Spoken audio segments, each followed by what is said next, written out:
জনাব মোস্তফা ফিরোজ, আপনাকে আমাদের এই অনুষ্ঠানে স্বাগত জানাচ্ছি। আপনি জানেন যে সয়াবিন তেলের দাম হঠাৎ করে আজকে 14 টাকা বাড়লো প্রতি লিটারে। এবং এটা হঠাৎ বাড়া না, এটা আগে থেকে আলোচনা হচ্ছিল যে 31শে মার্চেই ওই ভ্যাট, যে আপনার যে ছাড় দেওয়া ছিল, শুল্ক কমানো ছিল, সেটা শেষ হয়ে গেছে। তো তারা দাবি করেছিল যে এটা 18 টাকা বাড়ানো হোক। তো হুম, সেটা পরে আপনার 14 টাকা বাড়ানোতেই সীমাবদ্ধ থেকেছে। এই যে তেলের দামটা বাড়লো হঠাৎ করে, আমরা কিন্তু গত রমজানে, পুরো রমজানেই বলা বলি করছিলাম যে এই সরকার নিত্য পণ্যের দাম একটা নিয়ন্ত্রণের মধ্যে রাখতে পেরেছিল, জনগণের মধ্যে একটা স্বস্তি ছিল। কিন্তু রমজান শেষ হতে না হতে এই যে একটা বড় একটা চাপ তেলের দামের উপর, এবং অনেকে বলছে এটা নাকি 2-3টা কোম্পানি এই তেলগুলো আমাদের এখানে বাজারজাত করে। তো এটা কি এই সিন্ডিকেটের কাছে কি সরকারের এক দফা পরাজয়? আপনি জানেন যে ডিসেম্বরে কিন্তু এক দফা বাড়িয়েছিল এই হুম, মানে উপদেষ্টা, তখন 7 টাকা বাড়ানো হয়েছিল, এখন হুম, তার হুম। দ্বিগুণ বাড়ানো হলো। তো এই বৃদ্ধিটা আপনার কাছে কি মনে হচ্ছে, এটা জনগণের উপর কতটুকু প্রভাব ফেলবে এবং সরকারের জনপ্রিয়তার মধ্যে কতটুকু প্রভাব ফেলতে পারে? এমন একটা পণ্য, যে পণ্য আসলে প্রত্যেকেরই, প্রত্যেকের ঘরে ঘরে, প্রত্যেকের রান্নাঘরে যে পৌঁছায়, এবং এটা না হলেই নয়। মনে করেন বেগুনের দাম বাড়লো, বেগুন আমি কিনলাম না, আমি অন্য সবজি কিনলাম। কিন্তু তেল সব সবজিতেই লাগে, শুধু ভাত ছাড়া বাকি আপনি তরি তরকারি যা তৈরি করবেন, তেল লাগবেই। তো ফলে এইটার ইম্প্যাক্টটা সব অনেক বেশি। যেমন ধরেন পেট্রোল, অকটেন, গ্যাস, তারপরে এই যে ভোজ্য তেল, এইগুলো এমন একটা বিষয় যে এগুলিকে, মানে এর কোনো বিকল্প নেই। তো সেই কারণে এর তো প্রভাব পড়বে। সরকার যেটা বলতেছে, শুল্ক কর, আমদানি পর্যায়ে যে শুল্ক কর, আগে এটা সাসপেন্ড করা হয়েছিল, সেটা প্রত্যাহার করবো। তার মানে হচ্ছে এখন থেকে শুল্কটা নেবে, নেয়ার কারণে বেড়ে গেল। এখন আমার কথা হলো যে ঠিক আছে, মানে এটা তো অনন্তকাল চলতে পারে না। একটা বিশেষ পরিস্থিতিতে সরকার শুল্ক রেয়াত দিল, সরকারেরও তো আবার চলতে হবে, তার টাকা পয়সা দরকার আছে।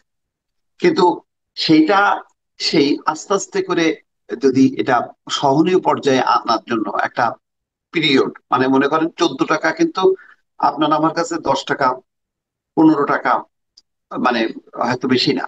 কিন্তু আপনি দেখেন, তেল তো এমন না যে কেউ আধা লিটার কিনবে 1 লিটার। তেল সাধারণত 5 লিটারের বা 10 লিটারের একটা ইয়ে হয়।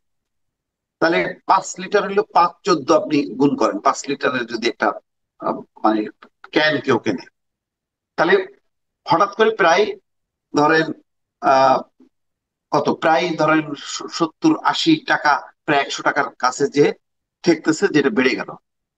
আর এই 14 টাকা তো সরকার বাড়ায়, আবার মানে পাইকারি বাজারে বা যখন থেকে আমরা কিনি, তখন দেখা যায় যে আরো এর সাথে 1 2 টাকা বেড়ে যায়।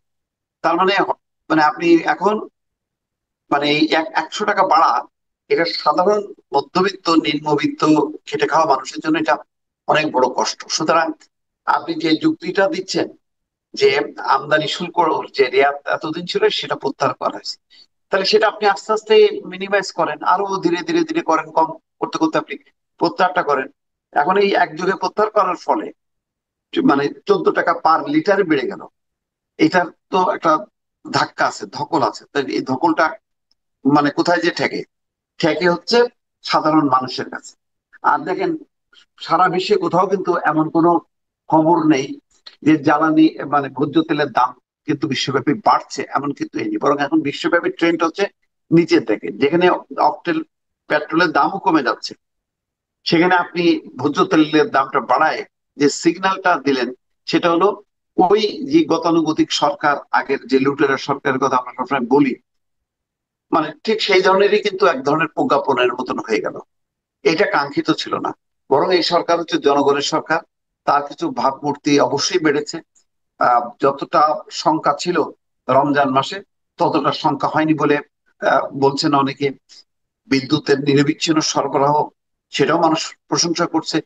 কিন্তু এখন আপনি এই, তার পরপরই এই প্রশংসার পর যদি আপনি গ্যাসের দামটা বাড়ায় দিলেন 30%, তারপরে এটার হলো পার লিটার 14 টাকা, এটা তো কোনোভাবেই কোনো ভালো সিগন্যাল দিল না। মানুষের কষ্টটা বাড়লো আর কি, কষ্টের মধ্যে কষ্টটা আরো যুক্ত হলো, এটাই মানুষ ভাববে। যে আরেকটা জিনিস লক্ষ্য করেছেন, আমি এই জিনিসটা কিন্তু কেউ অনেকে বলে না, যে নতুন দাম করা হয়েছে 189 টাকা। হুম। মানে 200 টাকার নোট দিলে পরে আপনাকে 11 টাকা ফেরত দিবে। তো 11 টাকা কেউ ফেরত দিবে? ফেরত তো দিবে 10 টাকা। এবং হুম। ওই যে 1 টাকা 1 টাকা করে, এটা কিন্তু একটা হুম। হিউজ অ্যামাউন্ট হয়ে যায়। এই রাইট। জিনিসটা কিন্তু আপনি খেয়াল করবেন। এটা হুম। কিন্তু একটু দুষ্টামি। আপনি দেখবেন বিভিন্ন পণ্যের দাম 599 টাকা, চারশো হ্যাঁ, হ্যাঁ। নিরানব্বই টাকা 1 টাকা একটা গ্যাপ রাখে কিন্তু। হুম। হুম। লোকে মনে করে যে এটা 99 টাকা মানে, কিন্তু কেউ কি 1 টাকা ফেরত পায়? 1 টাকা কিন্তু কেউ ফেরত দেওয়া হয় না। তো এই যে 1 টাকা 1 টাকা করে, এটাও কিন্তু জনগণের একটা বিরাট অঙ্কের টাকা কিন্তু এখানে বের হয়ে যায়। এটা সাধারণত ভোক্তারাই আমার ধারণা এখানে ক্ষতিগ্রস্ত হয়, আর কেউ হয় কিনা শুনুন। যাক, আমরা একটু রাজনীতির আলোচনায় আসি। রাজনীতির আলোচনায় আমি যে আলোচনাটা এখন ইদানিং খুবই আলোচিত হচ্ছে, সেটা হলো নির্বাচন আগে নাকি সংস্কার আগে, সংস্কার হলে সংস্কার কেমন হবে, সংস্কার কেমন হচ্ছে, এগুলো নিয়ে আলোচনা হয়। তো এর মধ্যে আপনার গতকালকে পত্রিকায় দেখলাম যে বিএনপির চেয়ারপারসন জনাব তারেক রহমান সাহেব একটা গুরুত্বপূর্ণ কথা বলেছেন। উনি বলেছেন এয়ার কন্ডিশনের ভেতরে বড় দামি অফিসে বসে তারা সংস্কারের কথা বলছে। মানে এটা বলার মধ্যে আমি পুরো নিউজটা আমি পড়েছি, ওনার বক্তব্যটা বলার মাধ্যমে উনি কিন্তু বলতে চেয়েছেন যে জিনিসটা, যে ওনারা যখন সংস্কারের প্রস্তাব দিয়েছিলেন, সেটা ছিল ওনারা খুব প্রতিকূল পরিবেশে থেকে সংস্কারের প্রস্তাবটা দিয়েছেন, জনসম্পৃক্ত অবস্থায়। কিন্তু এখন যারা সংস্কারের প্রস্তাব দিচ্ছেন, এরা অতটা জনসম্পৃক্ত নয়, অথবা এদের কোনো রাজনৈতিক দায়বদ্ধতাও নেই, জবাবদিহিতারও জায়গা নেই। তো এই যে ওনার বক্তব্যটা, এই বক্তব্যটা আপনি কি মনে করেন পুরো সংস্কার প্রক্রিয়ার জন্য নতুন কোনো আপনার ইঙ্গিত বহন করে কিনা? অবশ্যই করে। করে এই কারণে, তার মানে প্রধান রাজনৈতিক দলকে সাথে নিয়ে আপনি এই সংস্কার কমিশন গুলোতে, যেমন আপনি বলছেন ছাত্র প্রতিনিধি থাকবে। কেন রাজনৈতিক প্রতিনিধি থাকবে না? আপনি ছাত্র প্রতিনিধি ঢুকাচ্ছেন প্রত্যেকটা সংস্কার কমিশনে।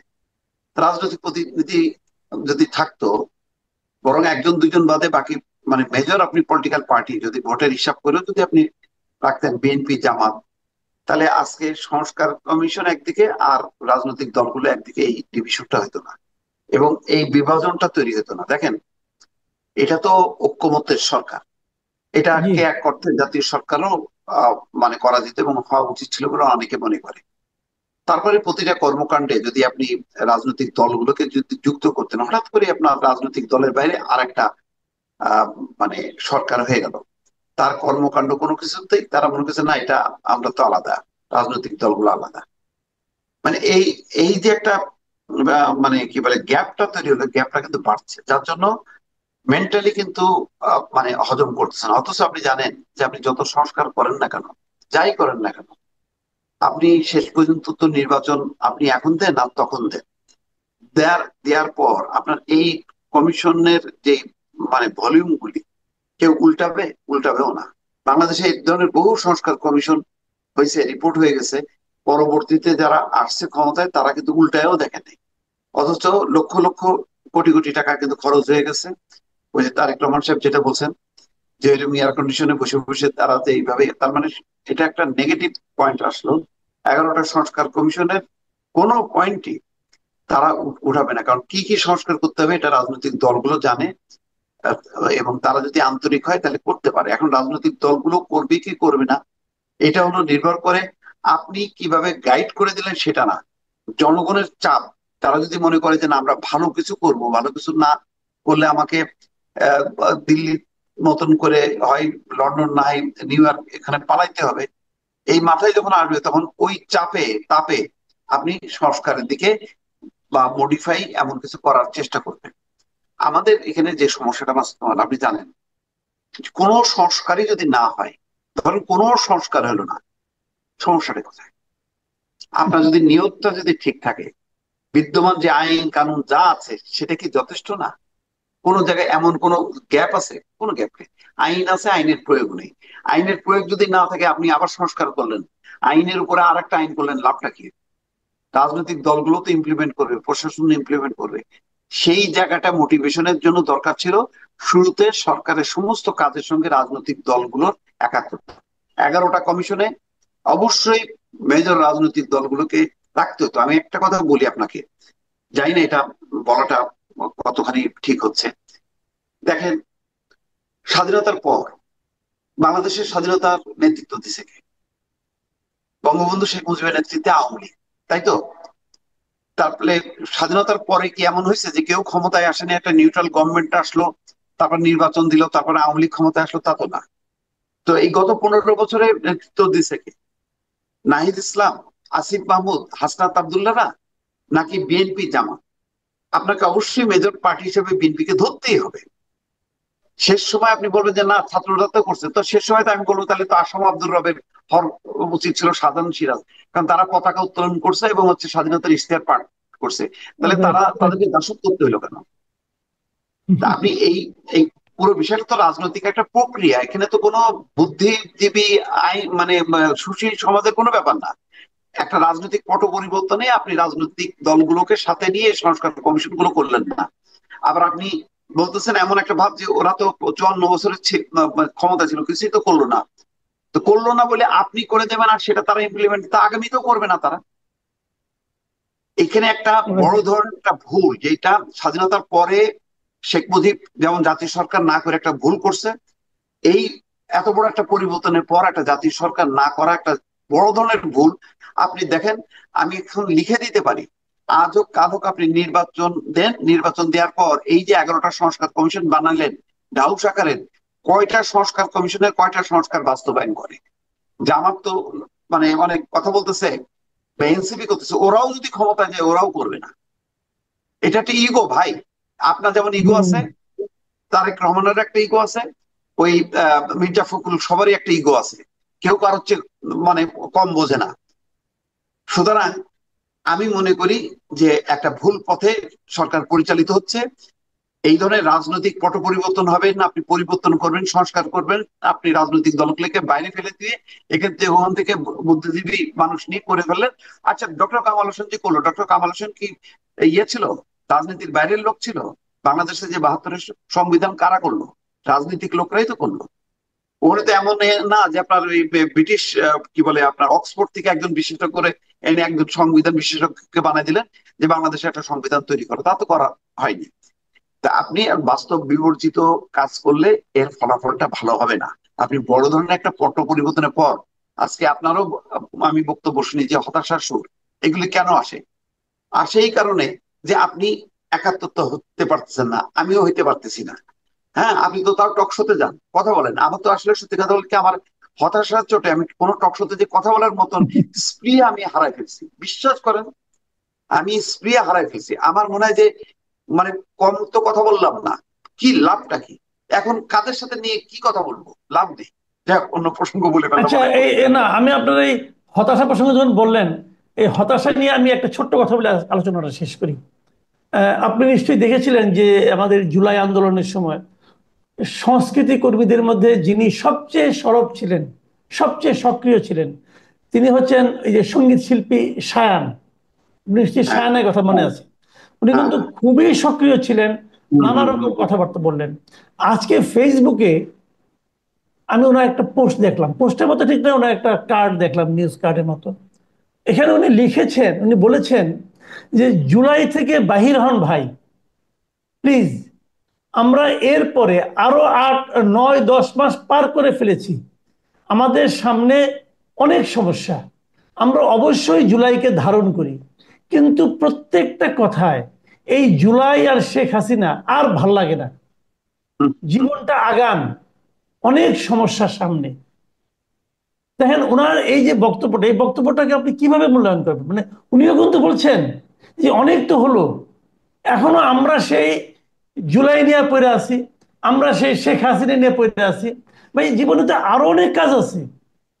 আপনি দেখেন, আমি সেইটাই বলি, যেমন ধরুন গতকালকে পয়লা বৈশাখ গেল। পয়লা বৈশাখে আমরা কিন্তু সেই একই জিনিস, স্বৈরাচারের মুখচ্ছবি নিয়ে আসলাম, যে জিনিসটা নাকি আওয়ামী লীগ আমলে হতো। একটা স্বৈরাচারে একটা ইয়ের মানে গণতন্ত্র, একটা হীনতার একটা মুখচ্ছবি নিয়ে আসতো, ভয়াল দাতাল টাইপের অমুক তমুক। আবার সেই একই জিনিস, মানে পরস্পরের প্রতি হিংসা এবং এই যে বিভেদ। তো এটা কতদূর? আপনার এই সায়নের বক্তব্যটা নিয়ে আপনি কি মূল্যায়ন করবেন, এটা বলে আলোচনাটা শেষ করি। না, না, না, ডেফিনেটলি আপনাকে আপনার তিক্ততা ভুলে সামনে কি দেখাবেন? আপনি সেই পুরনো জিনিস, ওই যে যেমন মানে আওয়ামী লীগ করতো না, ওই মুক্তিযুদ্ধ, স্বাধীনতা, জয় বাংলা, চেতনা। এই সমস্ত ভালো ভালো সমস্ত জিনিসগুলিকে বেচতে বেচতে এটা একেবারে মানুষের ঘৃণার আহ, জন্ম দিছিল।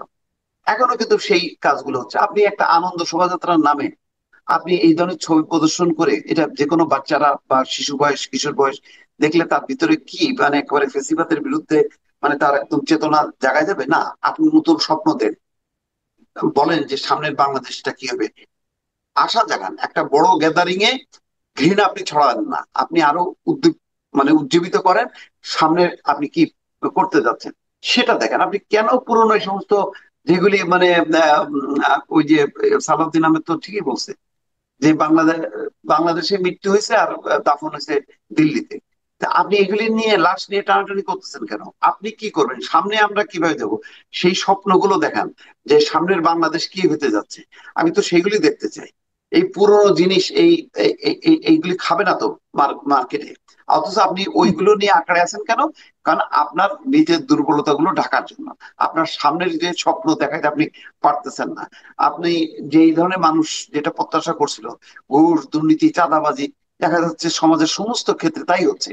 আপনি জুলাইয়ের মানুষের ইয়ে নিয়ে মানে মৃত্যু নিয়ে আপনি করতেছেন মামলা বাণিজ্য করতেছেন। এক একটা মামলায় 200, 250, 300, 400 করে নাম থাকে। কারা এই নামগুলি ঢুকালে, এগুলিকে চিহ্নিত করে কয়জনকে আপনি শাস্তি দিচ্ছেন কেন? আমার মৃত্যুর এ নিয়ে আমি বিচারের বদলে আপনি অসংখ্য মানুষকে আসামি করে তাদেরকে দৌড়াচ্ছেন। এগুলির কোনো ব্যাখ্যা আছে, জবাব আছে? আজ পর্যন্ত বলতেছে যে এই সমস্ত মিথ্যা মামলার জন্য আসামি করার জন্য কতজনকে গ্রেপ্তার করেছে? আপনি তো শেষ করে দিয়েছেন। তার মানে আপনি আমার রক্ত মৃত্যু নিয়ে আপনি ব্যবসা করতেছেন। আপনি সেখানে কোনো মানে কথা বলতেছেন না, স্টেপ নিতেছেন না। আপনি কিভাবে দ্রুত সঠিক বিচারটা হওয়ার মধ্যে দিয়ে এগোবেন সেই কাজগুলো করতেছেন। আপনি লম্বা লম্বা কিন্তু লেকচার দিচ্ছেন, যার জন্য দেখবেন মানে যারা ওই 5 তারিখে জেগে উঠছিল যে ঘরে ঘরে, বাংলাদেশের তো এমন কোনো ঘর নেই যে ঘর থেকে মানুষ বের হয়ে আসেনি। এখন আপনি ডাক দেন তো, কত পার্সেন্ট পাবেন না? প্রাইভেট ইউনিভার্সিটির ছেলেদেরকে বলেন তো। মূলত ঢাকা বিশ্ববিদ্যালয়, আমি যদি মানে ঢাকায় মূল শক্তিটা ছিল হচ্ছে প্রাইভেট বিশ্ববিদ্যালয়, ছাত্ররা, শিক্ষার্থীরা। এখন সেই সব শিক্ষা অঙ্গনে জানতো, দেখেন তো কত পার্সেন্ট এই আহ, এখনকার যারা এই যে জুলাই বিপ্লব মানে বিক্রি করে ফেরিওয়ালা সাথে তাদের সাথে আছে? নেই। তারা তারা চলে গেছে, তারা হতাশ। ফলে সায়েন্স যেটা বলতেছে অত্যন্ত যথার্থ বলতেছে। আমি তো নিজেই বললাম তো। আমি আমি আমি তো 2.5-3 বছর ধরে, আমি জানি যে আমার তো সাক্ষী আছে, রেকর্ড আছে। আমরা ধারাবাহিক ভাবে করলাম। আজকে মানে আমি কেন হতাশার কথা বলতে চাই? আমি হতাশ তো, হতাশ বলি তো আমি চুপ করে গেছি যে এটা কি হলো, কি চাইলাম আর কি পাইলাম। এটা যে আমি তো এখন আর গর্ব করতে পারতেছি না। বরং আমি চিন্তা করতেছি যে হাই হাই, মানে 2 দিন পরে কি আস্তে আস্তে কি মানে মুখ দেখানোটাই কি বন্ধ করে দেবো নাকি? এরকম একটা অনুভূতি আমাকে আচ্ছন্ন করছে। তো আমাকে যদি করে তো অন্য ওরা মানে খুব উজ্জীবিত হয়ে মানে জুলাই বিপ্লবের সঙ্গে নিয়ে এগুচ্ছে, এটা মনে করার কোনো কারণ নেই। জি, অনেক ধন্যবাদ জনাব মোস্তফা ফিরোজ। প্রিয় দর্শক, আপনারা শুনলেন জনাব মোস্তফা ফিরোজের ব্যাখ্যা আমাদের সংস্কার নিয়ে, দ্রব্যমূল্য নিয়ে, এবং সর্বোপরি এই যে জুলাই আন্দোলনের যে একটা হুজুগ, এই হুজুগের আসলে পার্শ্ব প্রতিক্রিয়া কি, আর অন্তিম গন্তব্যই বা কোথায়। আপনাদের কেমন লাগলো লিখে জানাবেন। আবার কথা হবে। এখন এ পর্যন্তই। আল্লাহ হাফেজ।